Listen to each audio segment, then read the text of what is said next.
Гориллы до сих пор у многих людей воспринимаются как очень агрессивные и жестокие животные, которым неведомы дружба и привязанности. Но этот случай говорит об обратном. На протяжении многих лет защитник природы и миллионер Дамиан стал заботиться о гориллах и работать над сохранением и увеличением популяции этих удивительных приматов. Он даже создал свой фонд, который за годы работы реабилитировал сотни горилл и вернул их в дикую природу.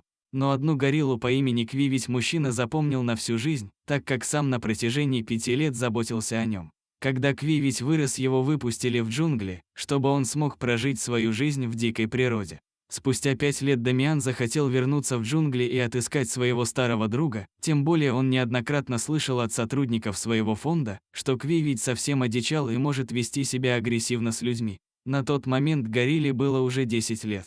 Он очень сильно вырос и стал гораздо сильнее.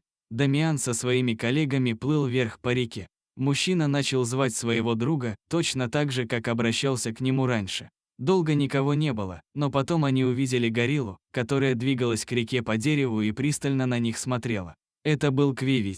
Он узнал своего старого друга по голосу. Дамиан сошел на берег и подошел к нему. Они начали общаться на своем непонятном для окружающих языке. Горилла трогал его и всем видом показывал, что невероятно рад видеть этого человека.